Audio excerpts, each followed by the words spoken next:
Boa tarde. Vamos então fazer a apresentação aqui sobre Amélie Boudet. Nós vamos colocar os slides. Estamos compartilhando a tela agora. Bem, o título da pesquisa é Atuação de Amélie Boudet na sucessão de Allan Kardec. Os pesquisadores somos eu, Adair Ribeiro e Luciana Farias. Nós temos aqui embaixo, no canto inferior direito, o logo dos sites que nós administramos. Então, o Adair é responsável pelo Allan Kardec Online, eu pelo CSI do Espiritismo e a Luciana pelo Obras de Kardec. A motivação para iniciar essa pesquisa foi em virtude de haver no meio espírita, ou ter iniciado no meio espírita, uma teoria de que Amélie estaria afastada da condução das atividades espíritas logo após o desencarne de Allan Kardec.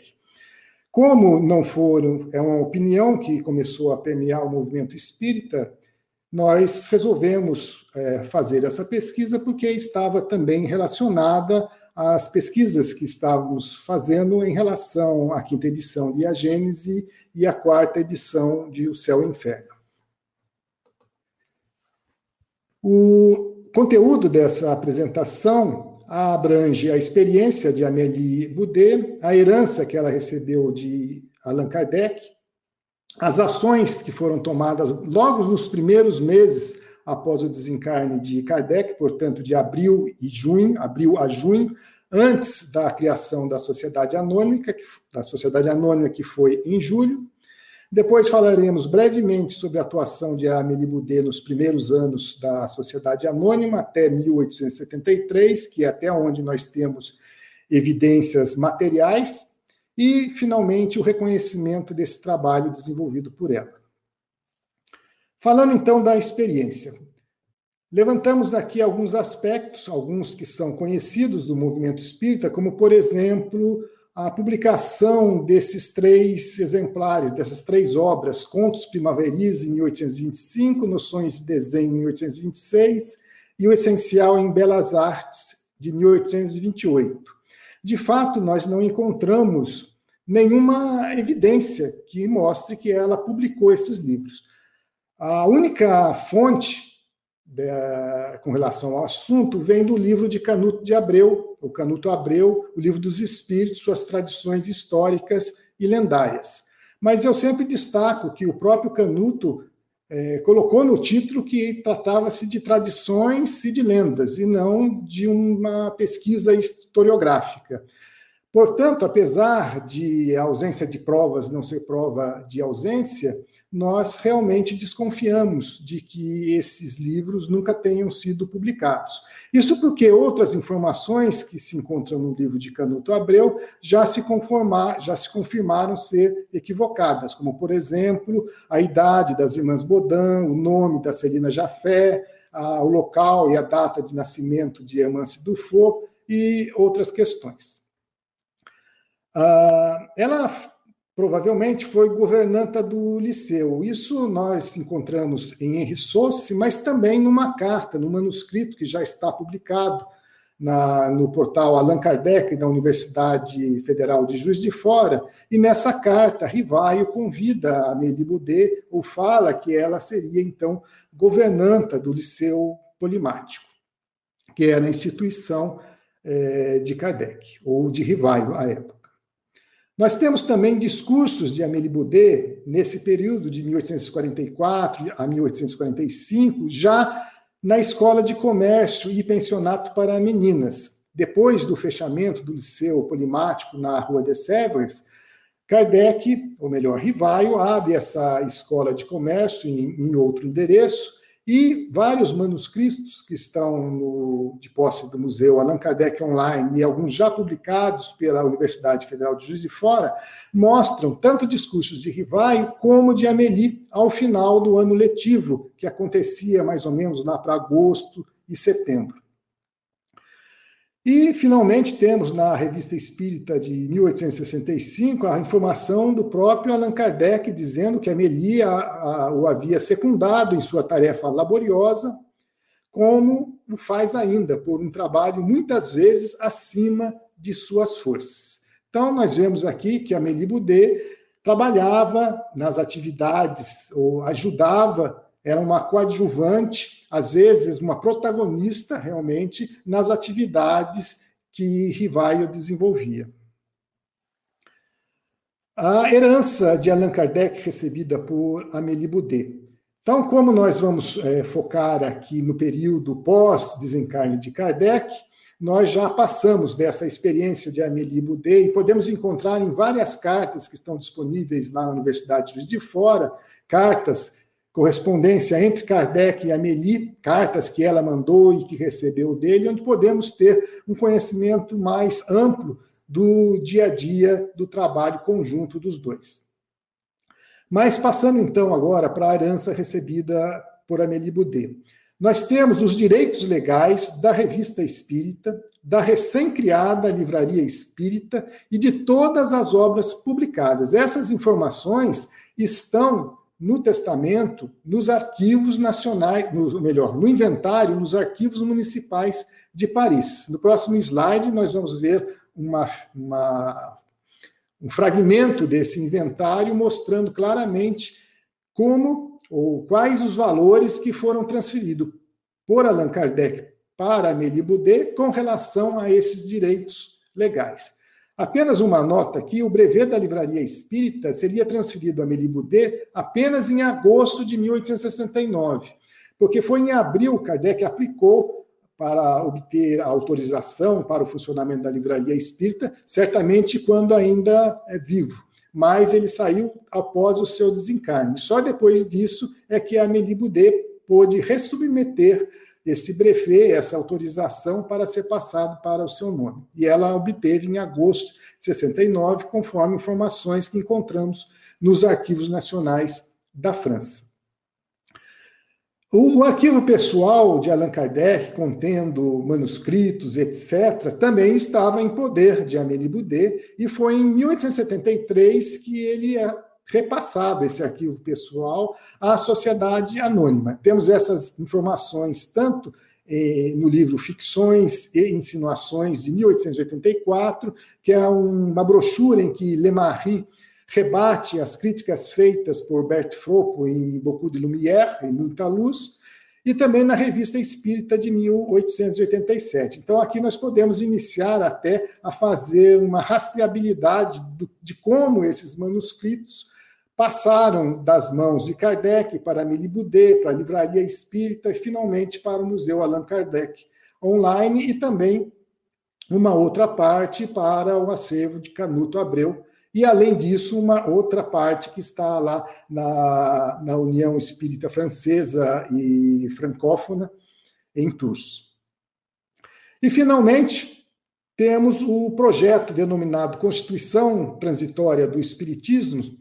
Nós temos os manuscritos no Museu Allan Kardec online, nós temos uma transcrição na Revista Espírita 68 e também em obras póstumas. E fazendo uma comparação, que é um trabalho, uma pesquisa que ainda está em andamento, vemos algumas diferenças. Mas é essa Constituição que seria a base para a Sociedade Anônima, que seria fundada, então, por Amélie Boudet. Continuando aqui, como eu disse, este é o inventário de Kardec. Nessa parte destacada em vermelha, nós vemos os fundos de comércio, de livraria e publicação de obras relativas ao Espiritismo e direitos de propriedades de obras literárias. Tudo isso no valor de 20 mil francos, mais a dívida a receber dos senhores Lacroix, no valor de 2.600 francos. O senhor Lacroix era o dono da Livraria Internacional, responsável pela publicação, ela é a editora, a livraria responsável pela publicação do livro A Gênese, tanto a primeira, a quarta edição, quanto a quinta edição.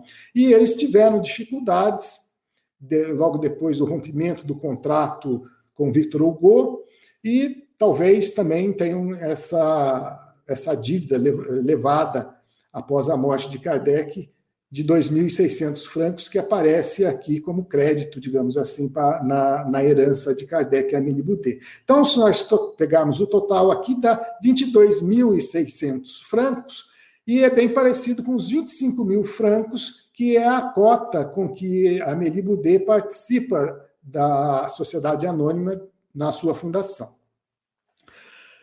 Falamos agora de algumas ações tomadas nos primeiros meses pós o desencarne de Allan Kardec. A livraria é inaugurada sob a direção do Sr. Bitar. Então, isso está acontecendo antes da fundação da Sociedade Anônima, que vai acontecer em julho. A Revista Espírita segue com sua publicação mensal, tendo como redator-chefe o Sr. Delian. O Sr. Delian iria deixar a Sociedade Anônima só em meados de 1871. É só esta época que ele deixa a Sociedade Anônima, deixa de ser o gerente da Revista Espírita e Lemarie assume, então, esse posto.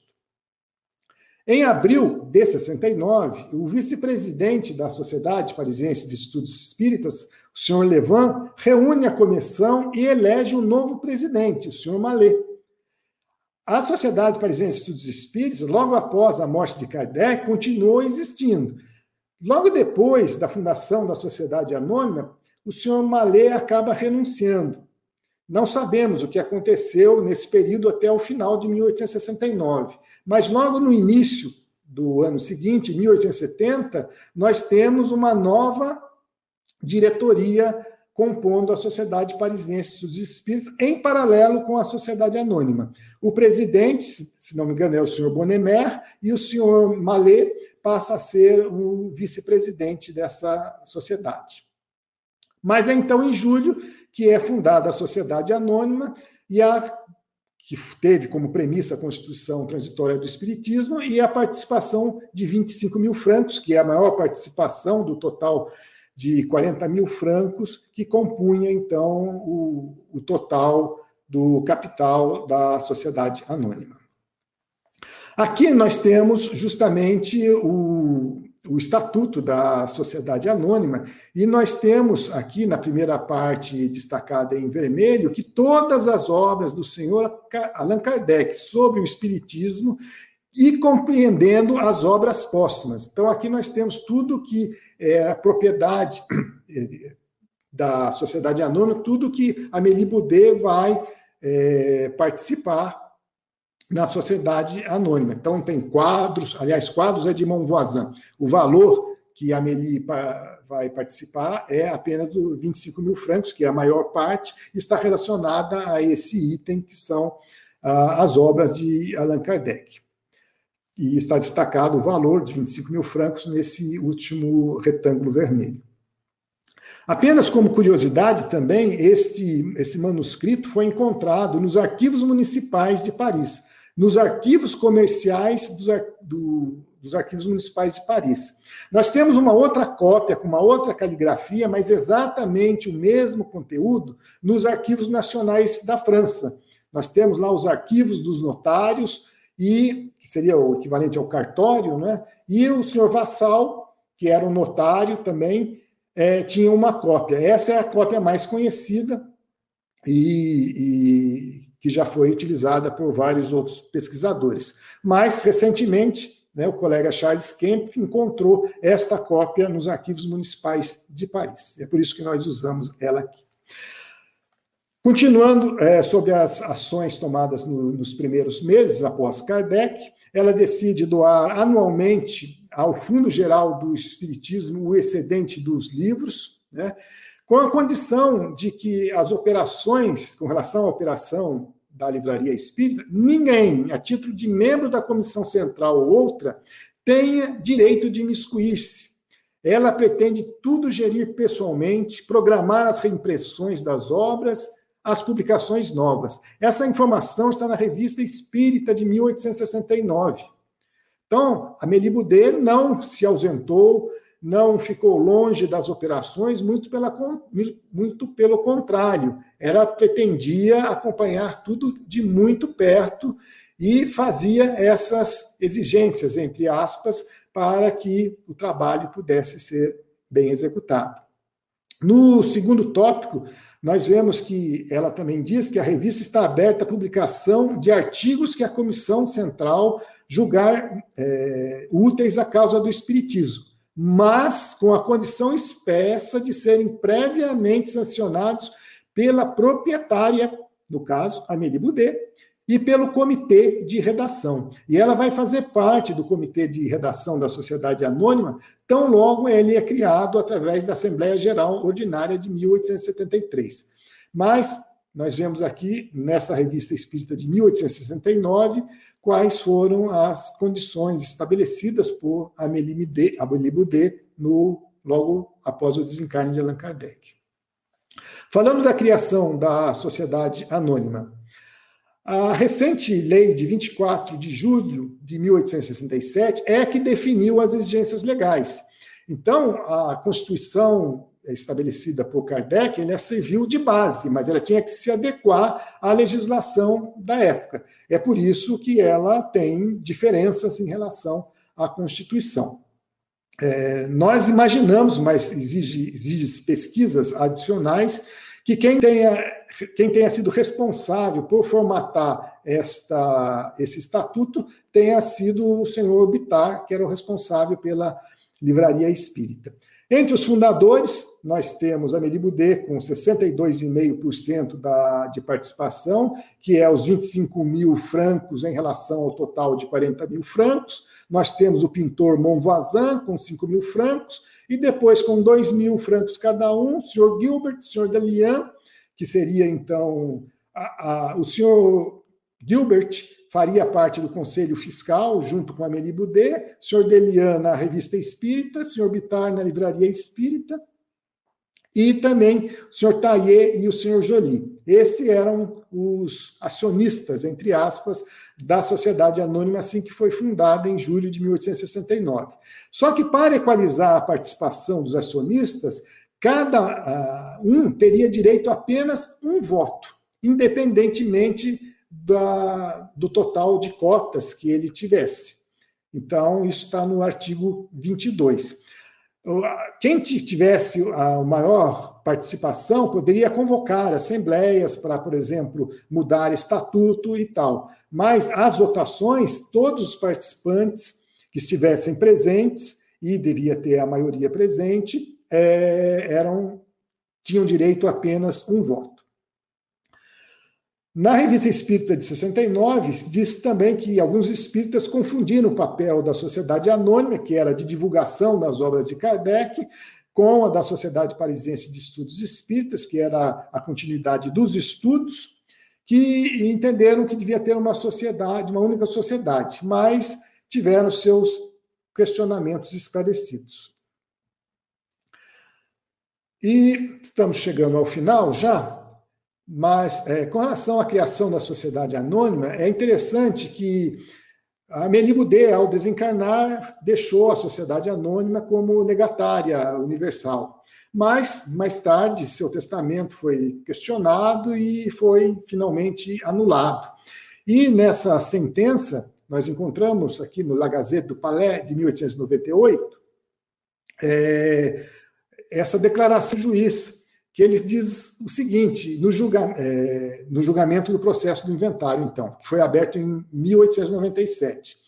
Considerando que todas essas cláusulas demonstram claramente que qualquer ideia de lucro e especulação pessoal estava ausente dos motivos da associação, então isso foi um fato que mostrou para o juiz que eles não poderiam, a Sociedade Anônima não poderia receber uma herança.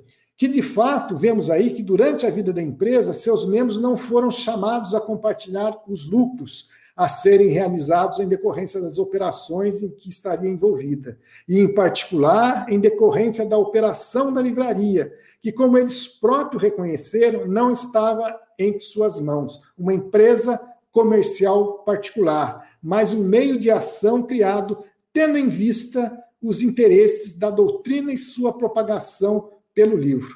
Então, uma corte, para resolver uma outra questão, que era do testamento de Amélie Boudet, ela acaba afirmando que a Sociedade Anônima tinha como único objetivo os interesses da doutrina e sua propagação pelo livro. A atuação, então, de Amélie nos primeiros anos da Sociedade Anônima, continuando, compreende também a sua participação no Conselho Fiscal. Ela foi eleita em 1869 a 1870, depois 72 a 73, e finalmente, na ata que encontramos também nesse ano, em 2021, também foi eleita para o Conselho Fiscal de 74 a 75. E isso era uma exigência da lei.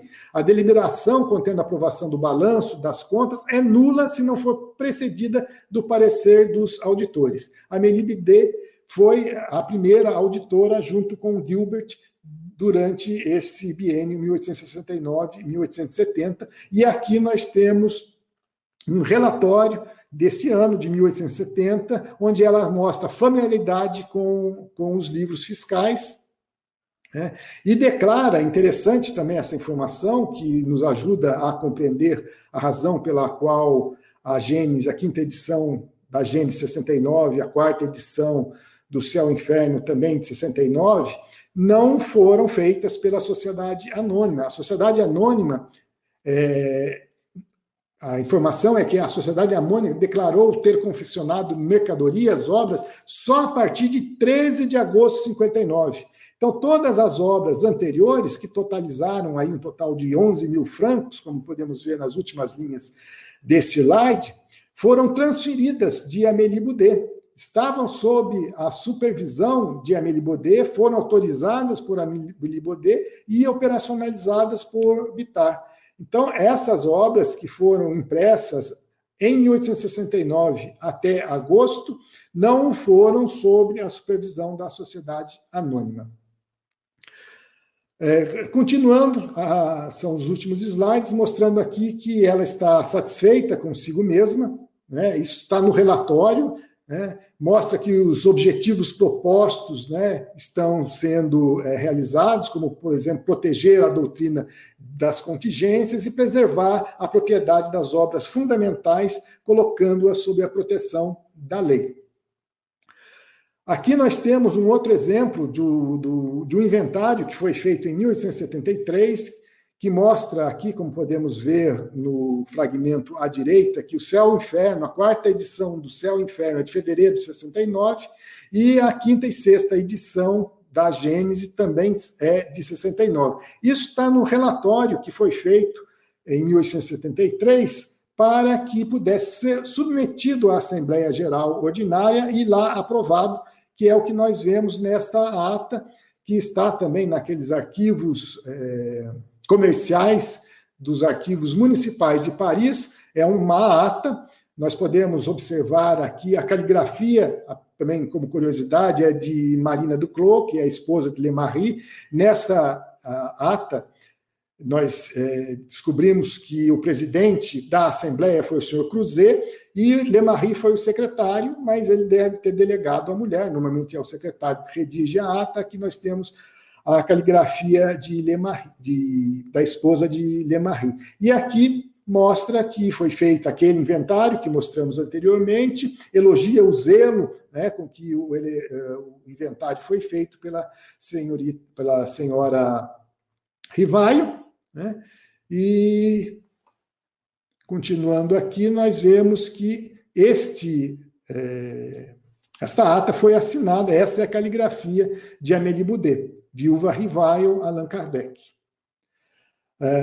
Nessa ata também vemos que ela foi novamente eleita pelo Comitê de Fiscalização para o ano social 1874 e 1875 e para o Comitê de Leitura, junto com o senhor Levan, o senhor Joly no Comitê de Leitura. O Comitê de Leitura era responsável por ler a Revista Espírita antes da publicação. Todo mês eles teriam que aprovar ou não, né, o conteúdo que iria ser publicado na Revista Espírita. E, com relação ao reconhecimento, temos aqui na Revista Espírita a homenagem ao desinteresse e abnegação da senhora Allan Kardec. Ela não teve medo de expor aborrecimentos de se expor a aborrecimentos e cansaços de todos os tipos, indissociáveis da árdua tarefa que impôs.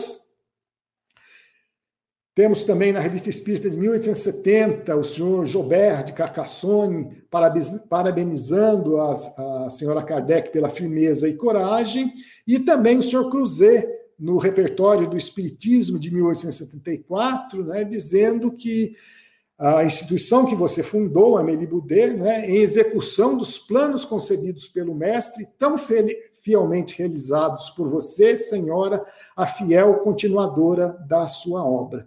Nós colocamos aqui algumas imagens que estão do acervo do Allan Kardec online, né?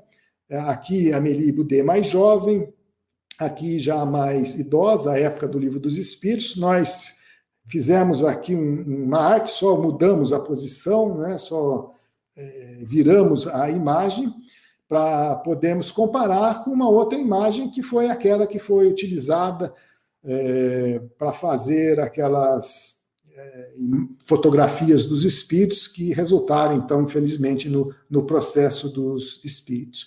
Mas, aqui, nesta última imagem, dá uma impressão que a Amélie Boudet já está muito idosa, né? E é diferente dessa imagem aqui que nós vemos e vamos ampliar para que possamos vê-la com mais nitidez.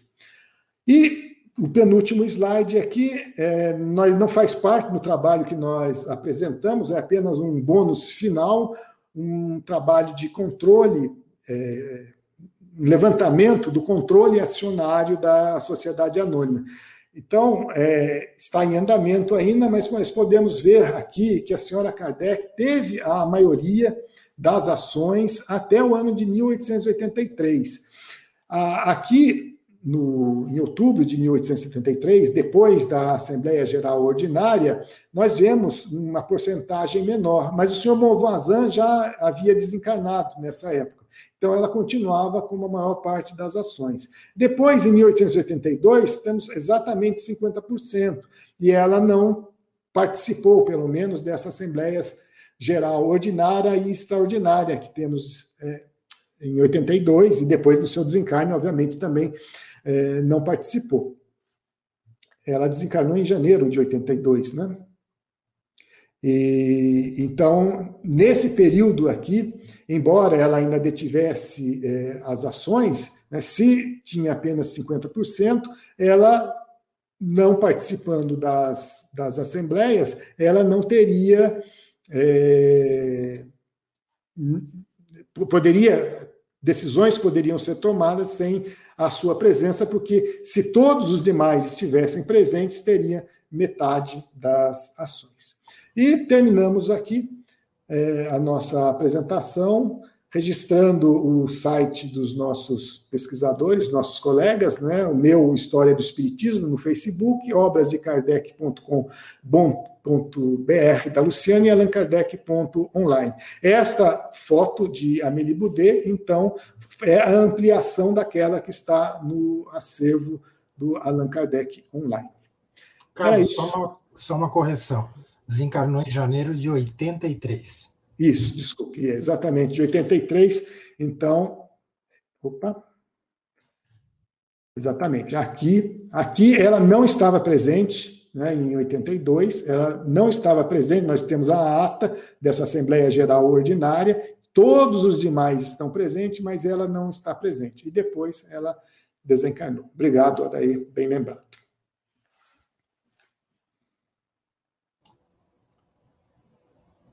Acho que o Rafael pediu para você falar um pouquinho sobre o trabalho do CSI, depois a Luciana falar um pouquinho sobre o trabalho de obras de Kardec, que acho que ele está entrando ainda. Ele chegou. Obrigado, Carlos, pela apresentação aí tão interessante, né? Nós ficamos devendo aí ao público, né, apresentar alguns dados pessoais aí dos autores desse trabalho, mas vamos fazer agora, ainda em tempo, né? Então, o Carlos Sete, né, é engenheiro eletrônico, né, de formação. No movimento espírita, ele atua como presidente do Centro Espírita Amor a Jesus, em Jacareí, no estado de São Paulo. E é criador da página web CSI do Espiritismo, né, que trata de história do Espiritismo. O Adair Ribeiro é engenheiro naval de formação, é conselheiro do Instituto Espírita de Educação, em São Paulo, e é curador do Museu AKOL, Allan Kardec Online.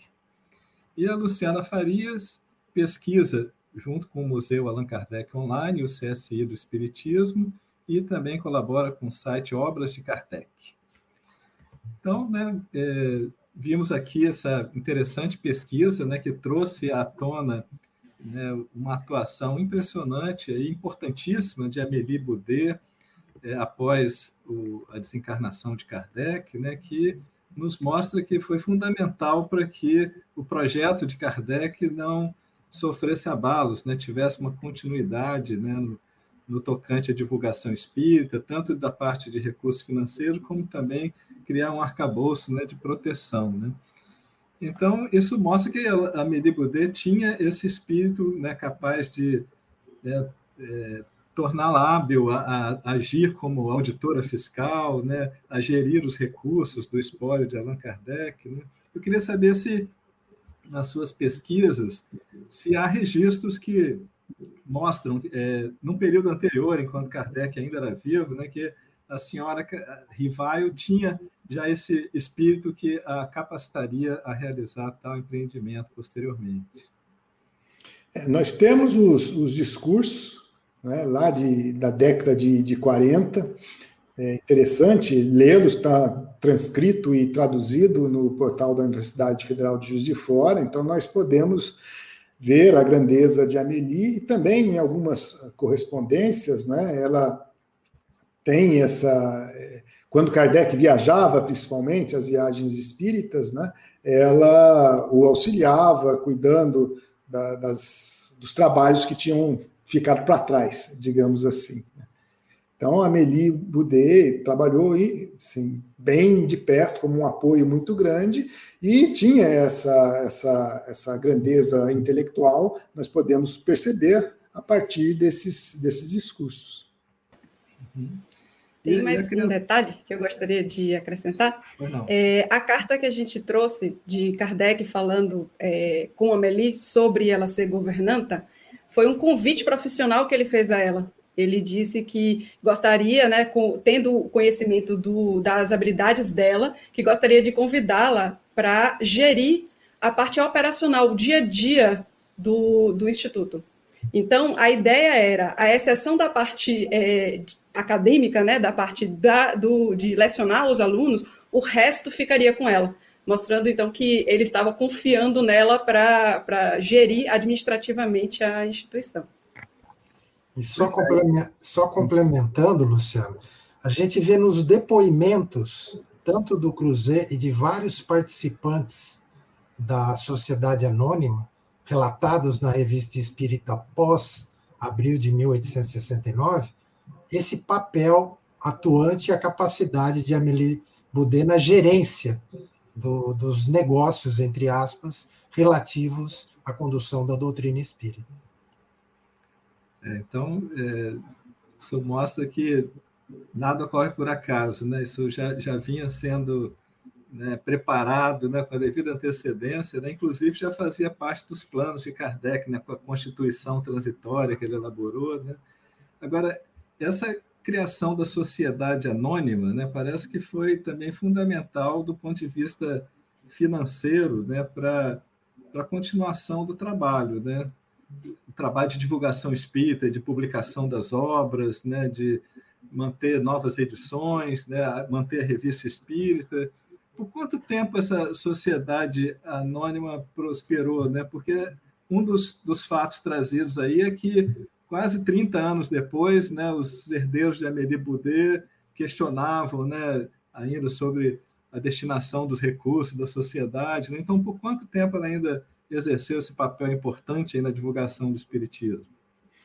Ela continuou até o final do século XIX, né, como sociedade anônima, embora tenha mudado de nome várias vezes, né, para a Sociedade Científica, depois para a Sociedade da Livraria Espírita, e teve vários reveses. Teve a anulação do testamento da Amélie Boudet, todos nós conhecemos. Mas teve também do senhor Guérin, né, havia deixado uma casa em Bordeaux no valor de 108 mil francos, que correspondeu então a cerca de 256 ações lá na Sociedade Anônima. Tem toda essa questão que pode ser desenvolvida em outra oportunidade, não é? Da influência do senhor Guérin na Revista Espírita, o espaço que se abriu para Rustang a partir disso, mas o fato é que depois também esse testamento foi anulado. Então, embora no início, nós podemos ver no relatório de 1870, né, e também no de 1873, se não me engano, né, que todo o lucro da venda dos livros foi revertido para o próprio caixa da Sociedade Anônima, então estava saudável, né? Então, a partir de um certo momento, que nós ainda precisamos precisar exatamente qual é, houve o aporte, primeiro do senhor Guérin, né, e depois de Amélie Boudet, mas posteriormente tivemos esses testamentos sendo anulados, e a razão principal é porque a Sociedade Anônima, como não visava lucro, porque como não era uma empresa comercial, e isso que o juiz deixou bem claro no julgamento da anulação do testamento de Amélie Boudet, ele não poderia receber a herança, né? Então, isso causou um revés muito grande nas contas da Sociedade Anônima.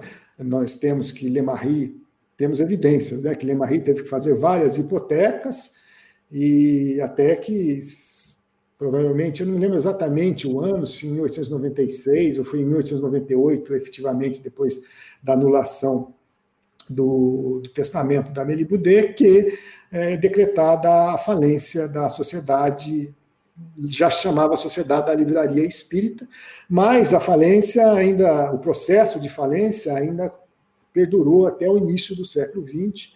Mesmo depois da morte de Lemarri, Paul Lemarri teve que assumir essa falência, e daí nós não continuamos a pesquisa ainda para ver quando efetivamente que ela terminou, mas já estava muito mal das pernas já no final do século. Ok. Toda pesquisa histórica, né, revela fatos e deixa algumas pontas abertas, né, que sejam pesquisas subsequentes aí de fatos que aparecem parcialmente, né, e não completamente esclarecidos, né. Eu notei no trabalho de vocês, né, a menção a algumas obras de manuscritos não publicados, né, que são atribuídos a Kardec, né. Paul Lemarri mencionou Previsões e Revelações, Estudo das Religiões, o Livro dos Animais, né? Me chama a atenção também um discurso de Flammarion na ocasião da morte de Kardec. Ele dizia que Kardec estava trabalhando numa obra sobre as relações do magnetismo e espiritismo. Eu queria saber se vocês já tiveram contato com algum conteúdo desses manuscritos, se algum dia isso virá público, porque os títulos são bem instigantes, né? Interessantes, acredito, para a maioria dos espíritas, né? Talvez o Adair depois possa complementar com relação aos manuscritos, né? Mas alguns deles certamente não estão disponíveis, né? Por exemplo, sobre o futuro dos animais, nós encontramos, é uma obra póstuma, está na Revista Espírita, assim como a questão das religiões, e várias cartas. É interessante que inúmeras cartas que estão publicadas na Revista Espírita de 1814 a 1818, se não me engano, e que foram traduzidas pelo reformador mais ou menos nessa época também, com uma diferença aí de alguns meses. Todas essas cartas, e é um número de algumas dezenas, de todas elas, eu só encontrei uma que está também no poder da FEAL, do Centro de Documentação e Obras Raras, né, o CEDOR, lá da Fundação Espírita André Luiz. Todas as outras não estão. Então, nós não sabemos aonde foi parar esses manuscritos, essas cartas, e deve ter tido o mesmo destino que os manuscritos com relação à questão do futuro dos animais e da religião. Alguns que foram publicados na Revista Espírita e em obras póstumas, estes manuscritos estão lá no Museu Allan Kardec Online, alguns deles, né? Mas, por exemplo, a menção que Flammarion fala sobre o livro sobre o magnetismo e o espiritismo, não encontramos nada também. Daí gostaria de complementar alguma coisa, Luciana? Não, o Carlos foi bem completo na resposta. Bom, nós já estamos chegando eu posso fazer a propaganda? Claro. Eu acho interessante falar, nem todo mundo conhece o portal Allan Kardec, né, da Universidade Federal de Juiz de Fora, que foi uma iniciativa que juntou o acervo do Canuto Abreu, o acervo do ACOL, e o acervo de Charles Kempf, e mais alguns acervos menores que estão chegando, cartas pingadas, né, que está se somando num grande acervo para ter tudo num local só. Então, isso é um trabalho voluntário, um trabalho bastante interessante, que eu tive a oportunidade de participar numa primeira etapa, revisando transcrição, e eu acho que vale muito a pena a gente ter esse contato, as pessoas que tiverem conhecimento do francês, tiverem disponibilidade de se envolver, tem como se inscrever lá no site. E eu acho interessante não só para as pessoas que quiserem se voluntariar, é um tipo de voluntariado diferente do que a gente está acostumado, mas que também engrandece a doutrina, do mesmo jeito que para as pessoas que queiram conhecer, a gente está falando de manuscritos, o processo é lento, porque a tradução e a transcrição exige muito cuidado para ser fiel, então a gente, enquanto pesquisador, tendo acesso aos documentos ainda não publicados, a gente bota uma tradução livre para que a comunidade espírita possa ver esses resultados que a gente está gerando, na expectativa de que, com a força de trabalho maior, a gente consiga divulgar mais rápido para todo mundo uma versão mais fiel e completa. Então, eu acho que é um trabalho que é de todos e para todos. Então, eu queria fazer essa propaganda. Então, repete aí o endereço online aí de acesso, aí, Luciano. projetokardec.ufjf.org.br. É isso? Eu sempre procuro no Google. Aproveita aí o Carlos Sete. Deixa eu ver aqui. Faz uma propaganda aí do seu trabalho do CSI do Espiritismo também, o endereço, o conteúdo. Achei aqui o endereço. Só um minutinho. É projetokardec.ufjf.br. Então, em 2018 nós começamos a fazer um trabalho de identificação dos principais personagens do período da codificação, que é como nós resumimos em uma palavra o período de 1856, quando Kardec começou a trabalhar em O Livro dos Espíritos, até o seu desencarne em 1869. Então, eu sei que tem pessoas que não gostam da palavra codificação, nós sabemos do trabalho imenso de Kardec, que não foi um simples compilador, mas não vamos nos deter nessa questão de interpretação. Endereço de acesso? Isso, o endereço de acesso é facebook.com/História do Espiritismo. Tudo junto, sem acento. Nós temos outras páginas relacionadas à ciência e à doutrina, mas a principal é essa sobre a história do Espiritismo. Lá podemos encontrar informações inéditas do movimento espírita com relação à identidade dos principais médiuns, informações sobre a vida de Rivaio, ainda desconhecidas, né? E também do pós-Kardec. Daí, Museu Allan Kardec Online, endereço e conteúdo resumido.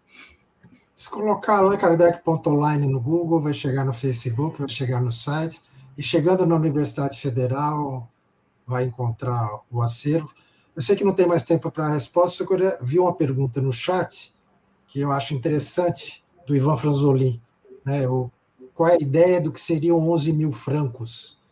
Se a gente pensar que o Livro dos Espíritos será comercializado por 3 francos e 50, praticamente 3.150 livros. Então, praticamente uma tiragem inteira de uma declaração de impressão, só para ter uma ideia desse montante. Muito bom. Bom, então, agradecemos muito aí o trabalho apresentado pelos 3 autores, e eu devolvo a palavra aí para o Marco para o encerramento da sessão de hoje.